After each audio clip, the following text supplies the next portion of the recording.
Can't believe they call on him at all, but I mean, so great to see somebody practicing journalism in one of those press rooms instead of the usual stenographers who just parrot the propaganda that comes out of, the official positions. And but that's a stunning exchange. I mean, good on Mr. Husseini for that exchange. The spokesperson was completely out of his league. It's clear there.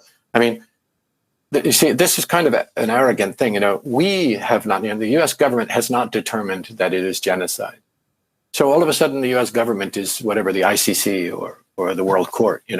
Of course, you haven't determined because your determination is political. You would never determine such a thing. Remember, it was the U.S. government, and again, thanks to the leaked memos that we learned after the genocide in Rwanda, we had the State Department instructing all their diplomatic missions, do not use the word genocide, because in Rwanda, as the genocide was unfolding, because if you use the word genocide, we are legally compelled to do something about it. So we don't say genocide.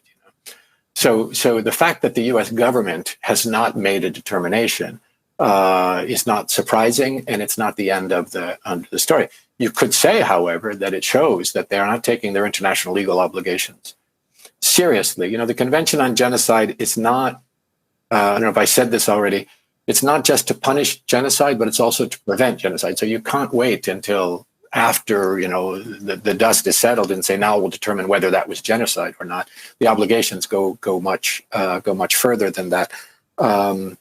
And thank goodness that these are, war crimes, crimes against humanity, ethnic cleansing, genocide.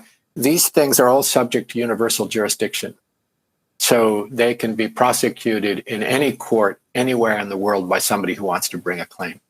That's why there are a lot of senior officials who have to check before they go to a country whether there's a pending indictment or whether there's a risk of arrest. And I think there are going to be a lot of names on that list in the coming months as well, because under universal jurisdiction, all of these crimes can be prosecuted effectively in any court. The U.S. will continue to block the ICC. The ICC will continue to drag its feet because it does give in to political pressure from the West when it comes to Israel and violations of international crimes by Israel.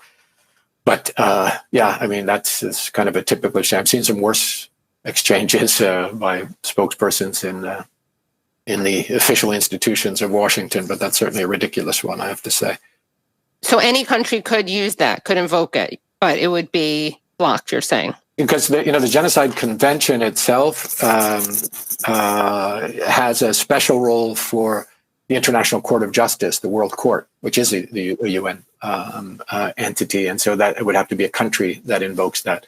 But genocide, and the convention makes clear, you can be a perpetrator whether you're the head of a country, whether you're an official within a country, or whether you're a private actor. Nobody is immune if they are participating. It outlaws not just genocide itself. It outlaws attempted genocide, incitement to genocide, conspiracy to commit genocide, and here's what's really important: complicity in genocide.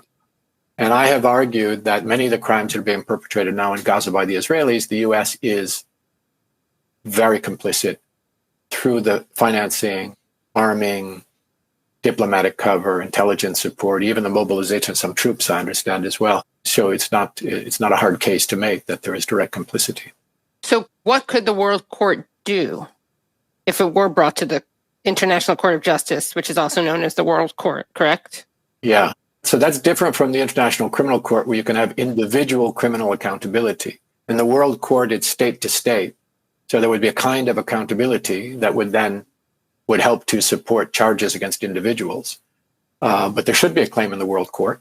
Any state can bring it if they're a party to the convention. I think there needs to be pressure to counterbalance the pressure that has caused the International Criminal Court not to take action all these years when it comes to Israel. There needs to be pressure, and they are feeling, I think, a little bit of pressure now as more and more voices are speaking up and saying this really does look like genocide.